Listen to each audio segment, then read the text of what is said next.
한마음으로 기도하는 교회라는 제목으로 하나님의 말씀을 전하도록 하겠습니다. 미국의 제35대 4대 대통령으로 취임한 아이젠하워 대통령이 있습니다. 그가 대통령으로 취임하고 난 후에 백악관에서 첫날 밤을 보냈습니다.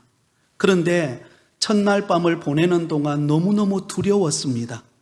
그 이유는 이제 대통령이 되어서 나라를 다스리는 그 중책을 맡았는데 그에 비하여 자신을 돌아보니까 너무나 부족하고 또한 연약함을 느끼게 되었기 때문입니다. 그래서 잠을 이루지 못하고 두려움으로 첫날 밤을 보내고 난 다음에 그는 친구 국회의원들에게 연락을 하여서 기도하는 집무실로 빨리 와달라고 요청했습니다. 그리고는 백악관에 그 친구 국회의원들을 불러놓고 함께 기도를 하고 업무를 시작했다고 합니다. 이것이 오늘날 미국의 국가 조찬 기도회의 첫 출발이 되었다고 합니다. 그 이후에는 어떻게 되었을까요? 늘 하나님 앞에 기도하며 하나님이 주시는 지혜로 나라를 다스렸던 이 아이젠하워 대통령은 미국 역사에 길이 남는 훌륭한 대통령으로 인정받게 되었다는 것입니다. 사랑하는 성도 여러분, 우리가 믿음의 길을 걸어가는 과정 속에 찾아오는 수없는 어려운 환경과 또 시련과 고난을 경험하게 됩니다. 그때 우리가 힘써야 할 것이 무엇일까요? 그것은 바로 한마음으로 기도하는 것입니다. 왜냐하면 이 기도는 전능하신 하나님의 도움을 받는 통로가 되기 때문입니다. 오늘 우리가 읽었던 본문의 말씀에 보면 그 당시 사내들인 공의회 앞에 끌려가서 신문을 받고 위협을 받았던 베드로와 요한이 무혐의로 풀려나게 되어서 동료들이 있는 교회로 달려가서 그동안 자신들에게 일어났던 일들을 그들에게 이야기했습니다. 여러분, 이 사도 베드로와 요한에게 일어났던 일들이 무엇이었습니까? 바로 사도행전 4장 17절 18절에 보면 나옵니다. 이것이 민간에 더 퍼지지 못하게 그들을 위협하여 이후에는 이 이름으로 아무에게도 말하지 말게 하자 하고 그들을 불러 경고하여 도무지 예수의 이름으로 말하지도 말고 가르치지도 말라 하니, 사내들인 공의회 회원들이 사도인 베드로와 요한에게 위협하며 했던 말이 무엇입니까? 예수님의 이름으로는 다시는 말하지도 말고 가르치지도 말라. 다시 말하면 다시는 복음을 전하지 말라라는 경고였습니다. 여러분, 그러자 그 말을 들었던 이 베드로와 요한이 그가 달려가서 사도들과 성도들에게 그 있었던 이야기를 들려주었습니다. 그러자 여러분, 그 말을 들었던 사도들과 그리고 성도들은 어땠을까요? 두려워하며 떨며 낙심했을까요? 그렇지 않습니다. 오히려 그들은 한 마음으로 합심하여 하나님 앞에 기도하게 됩니다. 23절 24절을 우리 같이 읽습니다. 사도들이 노임에 그 동료에게로 가서 제사장들과 장로들의 말을 다 알리니 그들이 듣고 한 마음으로 하나님께 소리를 높여 이르되 대주제여 천지와 바다와 그 가운데 만물을 지은 이시오. 자, 여러분, 베드로와 요한이 종교 권력자들에 의해서 체포되어서 위협을 받고 다시는 복음을 전하지 말라, 그렇게 위협하고 돌려보냈죠. 그 있었던 이야기를 사도들과 그리고 성도들에게 들려주었을 때 웬만하면 두려움에 사로잡혀서 그 위협을 당한 것에 주눅이 들어서 그들은 여러분 예수 믿고 복음 전하는 것을 주저했을 것입니다. 그런데 초대 예루살렘 교회는 달랐습니다. 베드로와 요한이 전해주는 그 이야기를 듣고 그들은 도리어 함께 모여서 하나님 앞에 합심하여 기도함으로 그 위기를 돌파해 나가는 믿음의 성도들의 모습을 우리에게 보여주고 있습니다. 사랑하는 성도 여러분, 때로는 우리가 이 세상을 살아갈 때 찾아오는 수많은 위험과 또 두려움과 여러 가지 힘든 환경 속에서 우리가 결코 놓치지 말아야 될 것이 무엇인가? 그것은 한 마음으로 하나님께 기도하는 것입니다. 하나님께 도움을 구하여서 하나님의 은혜가 임하여서 그 모든 위협과 두려움과 그 모든 힘든 환경으로부터 벗어날 수 있도록, 하나님의 뜻을 따라 행할 수 있도록 저와 여러분이 기도하는 믿음의 성도가 되실 수 있기를 바랍니다. 지난주 화요일에 한 가정의 성도의 가정에 신방을 가게 되었습니다. 그 성도의 가정에 신방을 갔더니 그 성도님과 그 아드님의 형제님과 그리고 처음 보는 어떤 타교의 집사님이 그곳에 와서 함께 예배를 드리게 되었습니다. 그 타교에서 온 그 집사님이 평소에 이 성도님의 그 영업장에 가서 늘 전도를 하셨던 분이셨습니다. 그리고는 그 가정이 믿음의 가정이 되기를 위하여 오랫동안 기도하여서 또 그런 과정 속에서 우리 성도님의 가정이 우리 교회에 오게 되었는데요. 어떻게 우리 교회에 오게 되었는가? 과거에 그 성도님의 남편 되시는 분이 우리 교회에 다녔다 그래요. 그 다녔던 그 흔적이 있었기 때문에 다른 교회보다도 나는 우리 가정이 푸곡교회에 가서 믿음 생활을 해야 되겠다. 할렐루야, 은혜인 줄 믿습니다. 그리고는 우리 교회에 등록을 하고 또 신앙생활을 하게 되었습니다. 그런데 그 아드님에게 여러 가지 어려움에 아픔이 있었는데 그 집사님과 또 우리 교회 성도님들이 하나님 앞에 기도하는 가운데 그 성도님이 결단하면서 더 이상 술을 마시지 않겠다라고 결단을 하게 되었고, 그날 예배 드리는 그날이 8일째 술을 먹지 않는 날이었어요. 더 감사한 것은 술만 생각하면 오바이트가 나와서 더 이상 술 생각이 나지 않는 마음을 갖게 되었다고 합니다.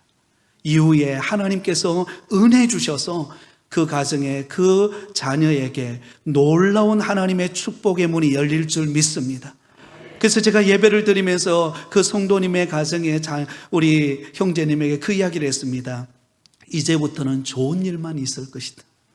그동안은 힘들고 어려웠지만 하나님께서 주변에 기도하는 사람들이 있고 또 관심을 가져주는 사람이 있기 때문에 분명히 이제부터는 잘 될 것이다. 그리고는 함께 힘을 얻고 돌아오는 우리 교역자들의 마음속에도 큰 희망을 느끼게 되었습니다. 사랑하는 성도 여러분, 한 마음으로 어렵고 힘든 형제와 자매를 위하여 기도해 준다는 것, 그것이 여러분 믿음 안에서 한 가족이 된 성도의 모습이어야 할 줄 믿습니다. 베드로와 요한이 위협을 당하여서 더 이상 복음을 전하지 말라라는 경고를 들었지만, 그러나 사도들과 성도들이 함께 모여 합심하여 한 마음으로 기도하는 그 기도를 통하여 그 위기를 돌파하고 초대 예루살렘 교회 안에는 더 놀라운 부흥의 역사가 일어나는 계기가 되었다는 것입니다. 사랑하는 여러분, 여러분들은 힘들고 고난당하고 어려울 때 어떻게 하시나요? 그 어렵고 힘든 환경을 바라보며 낙심이 되고 주저앉고 때로는 더 이상 내 힘으로 아무것도 할 수 없다라고 우울감에 젖어 여러분 모든 소망을 잃어버리고 살아가고 계시지 않습니까? 그렇다면 오늘 이 주시는 이 말씀을 붙잡고 다시금 용기를 내어서 하나님 앞에 기도하며 일어서는 여러분 되기를 바랍니다. 또한 우리 성도들 가운데 그런 아픔과 고통을 겪고 있는 성도들을 우리는 바라보면서 함께 한 마음으로 기도해 주므로 하나님께서 우리 교회를 든든히 세워져가는 놀라운 하나님의 역사를 체험하는 우리 부곡교회 성도들이 되시기를 예수님의 이름으로 축원드립니다. 자, 드디어 베드로와 요한의 그 이야기를 들었던 사도들과 성도들이 하나님 앞에 기도하기 시작합니다. 24절입니다. 그들이 듣고 한 마음으로 하나님께 소리를 높여 이르되 대주제여 천지와 바다와 그 가운데 만물을 지으신 이시오. 자, 여러분, 초대 예루살렘 교회가 그 어려운, 그 협박당하는, 그 수모당하는 상황 속에서 그들이 하나님 앞에 한 마음으로 소리를 높여 하나님 앞에 기도하기 시작합니다. 그런데 중요한 것은요, 그들이 기도할 때에 그 기도를 들으시는 하나님이 어떤 분이신가, 그것을 분명하게 인식하고 그들은 기도하고 있습니다. 24절 하반절에 이렇게 기도하죠. 대주제여 천지와 바다와 그 가운데 만물을 지으신 이시오. 여러분, 지금 초대 예루살렘 교회 성도들이 한 마음 한 뜻 되어 하나님 앞에 기도하는 그 기도를 들으시는 하나님은 어떤 분이십니까? 대주제가 되시는 하나님이십니다. 다시 말하면 온 세상 모든 만물의 주관자가 되시는 그 하나님께 기도하고 있다라는 것입니다. 여러분, 우리 하나님은 저와 여러분의 눈에 보이지 않습니다. 그러나 그 하나님은 오늘도 살아계셔서 우리 가운데 역사하고 계시는 줄 믿습니다. 그 하나님은 어떤 분이신가? 온 우주 만물을 주관하고 다스리시고 인도하시는 분이십니다. 천지와 바다와 그 가운데 만물을 지으신 이시오. 여러분, 하나님께서 온 우주 만물을 만드시고 창조하신 분이시고 저와 여러분을 지으신 분이시기 때문에 누구보다도 우리를 잘 아시는 분이 누구실까요? 네, 그 하나님이십니다. 온 우주 만물의 주관자가 되시는 그 하나님은 저와 여러분의 모든 내면의 속사정까지도 다 알고 계시는 하나님이신 줄 믿습니다. 그 하나님 앞에 지금 이 어려움의 환경 속에 놓여져 있는 그 힘든 문제를 놓고 한마음 한뜻 되어 하나님 앞에 기도하고 있다라는 것입니다. 사랑하는 성도 여러분, 저와 여러분의 기도를 들으시는 하나님은 저와 여러분을 주관하고 계시는, 우리의 모든 속사정을 아시고 우리의 형편을 아시고 때를 따라 돕는 은혜로 역사하실 수 있는 전능하신 하나님이 오늘도 우리 가운데 살아 역사하고 계심을 믿으시기 바랍니다. 그리고 그 하나님 앞에 기도하며 나아가는 복된 걸음이 되시기를 예수님의 이름으로 축원드립니다. 자, 그렇다면 역사를 주관하고 계시는 그 하나님 앞에 여러분, 이 초대교회 성도들이 한마음 한뜻 되어 하나님 앞에 드린 기도의 내용이 무엇입니까? 세 가지의 기도였습니다. 첫 번째 기도는 외부의 위협함을 돌아봐 달라는 기도였습니다. 오늘 본문 29절 상반절에 보면 이렇게 기도합니다. 주여, 이제도 그들의 위협함을 굽어 보시옵고. 자, 여러분, 초대 예루살렘 교회의 사도들과 성도들이 그 베드로와 요한이 전한 다시는 복음을 전하지 말라 하는 그 경고를 들었을 때 그들이 가장 먼저 하나님 앞에 드렸던 기도의 내용이 무엇인가? 바로 위협함을 돌아보아 달라라는, 굽어보아 달라는 기도였습니다. 여러분, 당시 종교 지도자들, 특별히 사내들인 공의회 이 종교 지도자들은 강력한 힘과 권력을 가지고 있는 사람들이었습니다. 그들의 한마디는요, 마치 모든 그 이스라엘 유대인들을 움직일 만한 그런 강력한 힘과 권력을 가지고 있는 사람들입니다. 그러므로 그들의 위협은, 그들의 경고는 그냥 한 귀로 듣고 한 귀로 흘려버릴 만큼 그런 그냥 가벼운 그런 경고가 아니에요. 그 말을 어길 적시에는 여러분, 초대 교회에 위기가 찾아온다라는 것을 여러분 암시하고 있는 경고였습니다. 그런데 그 경고를 들었을 때 여러분, 이 초대 예루살렘 교회가 한마음 한뜻 돼서 기도한 것이 무엇입니까? 하나님, 이 위협함을 굽어 보시옵소서. 여기서 굽어 보아 달라라는 이 단어를 쉽게 풀이해 보면 이런 뜻입니다. 우리를 돌아봐 달라, 주목해 달라. 다른 말로 말하면 하나님, 간섭해 주옵소서라는 뜻입니다. 하나님, 이 위협을 당하고 이 경고를 당하는 이 상황 속에서 하나님 간섭하여 주시고 하나님 돌보아 주셔서 이 위기를 극복하게 해달라는 기도입니다. 사랑하는 성도 여러분, 믿음의 조상 아브라함이 약속의 땅 가나안 땅으로 갔을 때 그 이후에 아브라함이 두 번을 여러분 실수를 하게 되는데요. 그 실수가 무엇인가 하면 자기 아내 사라를 누이라고 속이는 실수를 두 번 반복합니다. 그런데 여러분, 믿음의 조상 아브라함이 두 번 실수를 반복하게 된 이유가 무엇인가? 한 번은 애굽으로 내려가서 그 애굽 사람들과 바로 왕을 두려워했기 때문이고, 또 다른 한 번은 그랄 땅으로 내려갔을 때 그 그랄 사람들을 두려워했기 때문입니다. 왜 두렵지 않았겠습니까? 그래서 아리따운 자기 아내 사라를 누이라고 두 번을 속이게 됩니다. 근데 여러분, 이것이 큰 위기가 닥치는 상황이 됩니다. 아브라함의 아내 사라는 장차 어떤 인물이 되어야 합니까? 믿음의 가문을 이어가는, 언약 백성을 이어가는 조상으로서 중요한 위치에 놓여 있는 사람이 사라입니다. 그런 사라가 바로 왕 앞에, 그랄 왕 앞에 여러분 가게 되었다. 이것은 엄청난 위기입니다. 근데 그때 누가 개입하게 되는가? 하나님이 개입하십니다. 하나님이 간섭하세요. 하나님이 그 위기 가운데, 위협 앞에서 하나님이 개입하셔서 굽어 보십니다. 어떻게 합니까? 그 바로 왕에게, 바로와 그 집에 재앙을 내립니다. 그리고 그랄 왕에게 밤에 나타나서, 그 그랄 왕 아비멜렉에게 나타나서 너가 반드시 죽을 것이다. 하나님이 경고장을 날립니다. 여러분, 실수는 누가 했어요? 아브라함이 실수했어요. 아브라함의 실수 때문에 가정의 위기가 찾아오고 언약 백성이 끝나버리는 상황이 닥쳐왔어요. 근데 바로 그 상황 속에 하나님이 개입하십니다. 그리고는 아브라함을 나무라는 게 아니라 누구를 나무래요? 바로 왕과 그랄 왕 아비멜렉을 나무라면서 재앙과 죽을 것이라고 경고합니다.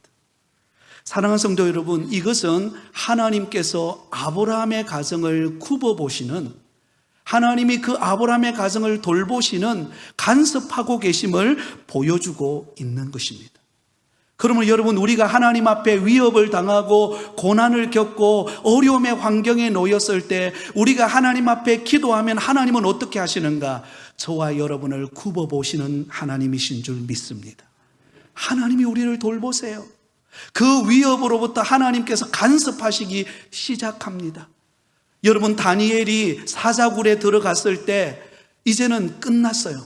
사자굴, 그 배고픈 사자의 그 날카로운 그 발톱과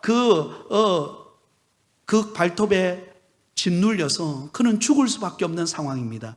근데 그때 누가 간섭하십니까? 하나님이 그 사자굴 속으로 들어갔어요. 그리고는 사자가 입을 벌려서 여러분 그 다니엘을 잡아먹으려고 하는데 하나님이 입이 다물어지지 않게 만드셨어요. 할렐루야. 그리고는 그 위협으로부터 여러분 다니엘을 건져내게 하십니다. 그러면 여러분, 아무리 힘든 어려움과 때로는 위협과 고난 속에서도 하나님이 저와 여러분을 간섭하고 붙들고 계심을 잊지 마시기 바랍니다. 그러기에 우리는 기도할 수 있는 거예요. 그러기에 하나님을 붙들 수 있는 것입니다. 나의 힘으로, 내 능력으로는 안 되고 상황은 막히고 도저히 해결할 수 없는 상황이지만 그 가운데 하나님은 우리를 굽어보시기 위하여, 하나님은 우리를 돌보시기 위하여, 하나님은 우리에게 간섭하기 위해 우리 곁에 찾아오시는 분이 우리 하나님이세요. 그러므로 그 하나님 앞에 우리가 한마음 한뜻 되어 기도한다면 하나님은 그 위기를 이겨내게 하실 줄 믿습니다. 두 번째 기도가 무엇이었는가? 담대히 하나님의 말씀을 전하게 해달라는 기도입니다. 자, 9절 하반절에 보면 이렇게 말씀합니다. 또 종들로 하여금 담대히 하나님의 말씀을 전하게 하여 주시오며. 자, 여러분, 지금 종교 최고 권력을 가진 지도자들이 그 초대 예루살렘 교회를 향하여 한 방을 날렸습니다. 다시는 복음 전하지 말라. 만약에 복음을 전하면 그 예루살렘 교회를 없애버리겠다. 이게 전제되어 있는 것입니다. 그런데 그 위협과 그 두려움 속에서 초대 예루살렘 교회 성도들이 한마음 한뜻 되어서 기도했던 내용이 무엇인가? 하나님 종들에게 그 힘든 상황 속에서도, 그 막혀있는 위협 속에서도 주눅들지 않고 뒤로 물러서지 않고 담대하게 하나님의 복음을 전하게 하여 주옵소서. 대단한 믿음이죠. 대단한 고백 아닙니까? 우리 같으면 슬슬슬슬 그냥 뒤로 피해가지고 어떻게 하든지 이 위기를 모면하려고 기도의 자리에서 그냥 쏙 사라져고 나중에 한참 지나고 난 다음에 올 것 같은데, 초대 예루살렘 교회는 그렇게 하지 않았어요. 위협이 찾아올수록, 고난이 찾아올수록 더욱더 담대하게 복음을 전하게 해달라고 기도하고 있습니다. 그 담대한 기도가 하나님의 뜻을 이루는, 하나님의 역사를 나타내는 기도인 줄 믿으시기를 바랍니다. 여러분, 성경 지식이 많은 사람이 복음 전하는 것 아니에요. 교회 생활 오래 했다고 다 복음 전하는 거 아닙니다. 어떤 사람이 복음 전합니까? 담대하고 성령 충만한 사람이 복음을 전합니다. 그 사람이 예수 믿은 지 이제 한 달밖에 되지 않았지만, 그 사람이 교회에 와서 은혜 받고 세례 받은 지 얼마 되지 않았지만, 그러나 그 마음속에 하나님이 주시는 담대한 능력이 있다면 어떤 상황 속에서도 나아가서 담대하게 복음을 전할 수가 있다는 거예요. 여러분, 도둑들은 굉장히 담대합니다. 밤이 되면은요, 이 도둑들은요, 날개를 펴니다. 어디 가서 좀 훔쳐올 것 없나 호시탐탐 노리면서 빈집을 찾고 문이 열려있는 집을 찾습니다. 그거 아무나 못하는 거예요. 담대하기 때문에 그 일을 하는 것입니다. 하물며 생명의 복음으로 구원받은 저와 여러분이라고 한다면 우리는 어떠해야 하겠습니까? 담대하게 복음 전하는 것이 마땅하지 않겠습니까? 요한복음 16장 33절에 이렇게 말씀합니다. 우리 같이 읽습니다. 이것을 너희에게 이르는 것은 너희로 내 안에서 평안을 누리게 하려 함이라. 세상에서는 너희가 환난을 당하나 담대하라. 내가 세상을 이기었노라. 할렐루야. 여러분, 세상은 우리를 위협하고 때로는 우리가 어찌할 수 없는 여러 가지 고난과 위기와 압제로 말미암아서 숨통을 지어올지만, 그러나 여러분 분명히 기억하시기 바랍니다. 담대하라. 왜냐하면 우리 예수님께서 세상을 이기셨기 때문에. 우리 예수님의 보혈의 능력은 그 어떤 위기와 고난도 능히 승리케 하셔서 우리 가운데 은혜 주시고 승리를 베풀고 있기 때문인 줄 믿습니다. 그러므로 우리는 주눅이 들고 낙심하고 좌절하고 뒤로 물러갈 것이 아니라 오히려 우리는 기도해야 합니다. 하나님, 우리 부곡회 온 성도들이 위기를 당할수록, 고난을 겪을수록, 어려움을 당할수록 더욱더 담대하게 하여 주시옵소서. 고난 앞에 뒤로 물러서는 자가 아니라 마치 연어가 자기 고향이 있는 그 시냇가를 향하여 다시금 그슬로 올라가듯이 우리의 신앙이, 우리의 믿음이 그슬로 올라가는 믿음이 되게 하여 주옵소서. 이렇게 기도하고 나갈 때 하나님께서 우리 가운데 놀라운 일을 행하게 하실 줄 믿습니다. 홍해 앞에 섰던 이스라엘 백성들은 두려웠습니다. 왜냐하면 그들 앞에는 시퍼런 홍해가 가로막고 있었고, 그의 뒤에는 바로의 군대가 칼을 들고 마차를 타고 뒤쫓아오고 있었습니다. 진퇴양난이라 그러죠. 앞으로 갈 수도 없고 뒤로 돌아설 수도 없고. 근데 하나님께서 뭐라고 이야기합니까? 모세에게 지팡이를 들고 그 홍해를 향하여 가르쳐라. 그리고는 발을 내디뎌 그 홍해를 건너가라고 말합니다. 시풀은 그 홍해 앞을 건너간다는 것, 세상적으로 보면 불가능한 일입니다. 그러나 담대한 믿음을 가지고, 하나님이 말씀하셨기 때문에 담대한 믿음을 가지고 그 발을 내어 디뎠을 때 홍해가 갈라지는 역사가 일어난 줄 믿습니다. 여러분, 우리가 믿음의 발을 내디디면요, 어둠은 물러갑니다. 빛이 들어오면 아무리 어둡게 하는 그 흑암도요, 빛이 딱 들어오면 물러갑니다. 이게 신비예요. 여러분, 우리 마음속에 환경의 어려움이 찾아오고 여러 가지 상황이 오려면 우리 마음이 어둠이 장악합니다. 내 마음을 장악해서 이러지도 못하고 저러지도 못하고 나도 할 수 없고 우리 가족도 할 수 있고 더 이상 힘이 없어 주저앉습니다. 그러나 그곳에 빛이 들어오면, 그곳에 주님을 믿는 신앙의 믿음이, 담대함이 들어오면 어둠은 물러갈 줄 믿습니다. 이 은혜가 저와 여러분에게 있으시기를 예수님의 이름으로 축원드립니다. 마지막 세 번째는요, 이 기도를 들었습니다. 표적과 기사가 나타나게 해달라는 기도를 드립니다. 우리 30절 말씀을 같이 읽습니다. 30절입니다. 시작. 손을 내밀어 병을 낫게 하시옵고 표적과 기사가 거룩한 종 예수의 이름으로 이루어지게 하옵소서 하더라. 할렐루야. 여러분, 사실 지금 사도 베드로와 요한이 왜 여러분 사내들인 공의에 붙들려 가서 위협을 당하고 경고를 받았습니까? 근본적인 이유는 바로 그 예루살렘 성전 미문 앞에 앉아있던 안전뱅이를 고쳐준 사건 때문에 그랬어요. 그 안전뱅이가 예수 그리스도의 이름으로 은과 금은 내게 없거니와 나사렛 예수 그리스도의 이름으로 명하노니 일어나 걸어라 라고 하는 그 믿음의 고백을 듣고 그 안전뱅이가 일어나 버린 거예요. 놀라운 기적의 역사가 일어난 사건 때문에 소용돌이가 일어났고, 결국은 사내들인 공의회에 속한 종교 지도자들이 이래서는 안 되겠다, 저들을 붙들어서 위협해야 되겠다. 그리고는 지금 이 사단이 벌어지게 된 것입니다. 그런데 여러분, 더 놀라운 것은, 그렇다면 우리 같으면 어떻겠습니까? 이제 더 이상 이런 기적이나 이런 놀라운 어떤 신앙의 간증, 그 일 때문에 일어난 사건이기 때문에 다시는 이런 일이 없기를 바라는 소극적인 태도로 바뀔 수 있는 상황입니다. 그런데 여러분, 초대 예루살렘 교회 성도들은 그렇지 않았어요. 뒤로 물러서지 않았다는 것입니다. 오히려 그 반대예요. 오히려 어떻게 말합니까? 하나님, 더 놀라운 표적과 기사가 나타나게 해 주옵소서. 병든 자가 고침받게 하여 주시고, 두려움에 사로잡힌 자가 새 힘을 얻게 하여 주시고, 절망 가운데 있는 자들이 일어나 하나님의 살아계심을 보게 하여 주시옵소서. 이건 대단한 기도예요.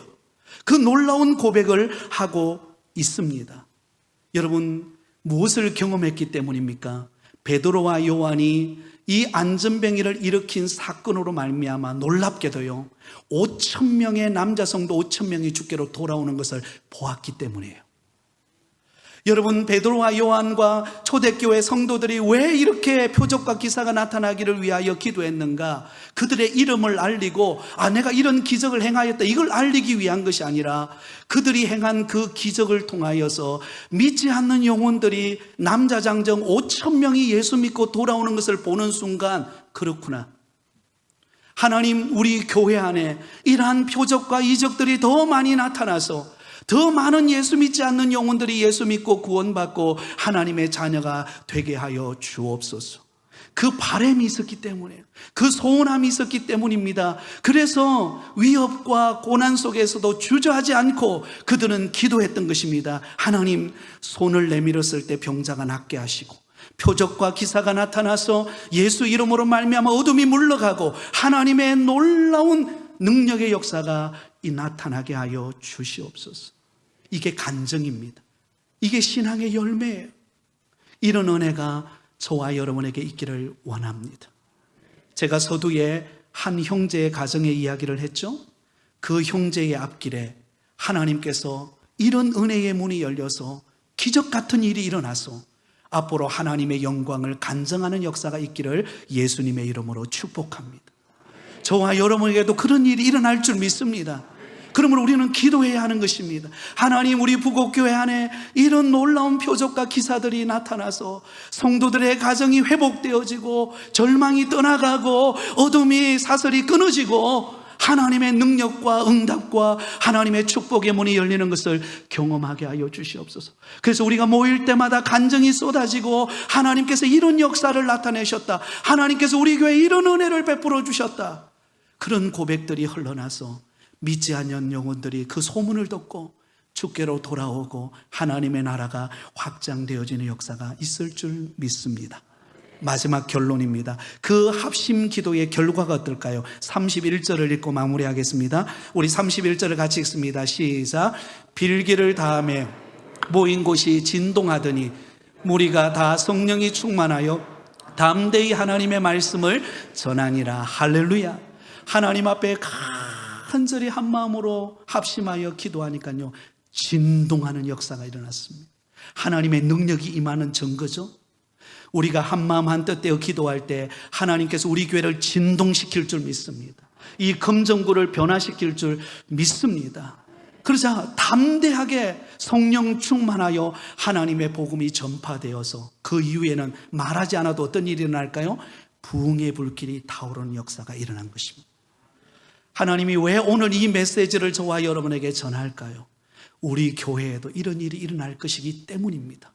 그러므로 우리는 믿음으로 한마음 한뜻 되어 하나님 앞에 기도하며 나아가는 저와 여러분 되기를 바랍니다. 우리 가정에 어떤 어려움과 시련이 있다 할지라도 뒤로 물러서지 말고 하나님 앞에 기도할 때 하나님의 능력이 저와 여러분의 가정을 회복시키실 줄 믿습니다. 이런 놀라운 은혜와 소망을 기대하며 이 한 주간도 살아가는 저와 여러분이 되시기를 예수님의 이름으로 축원드립니다.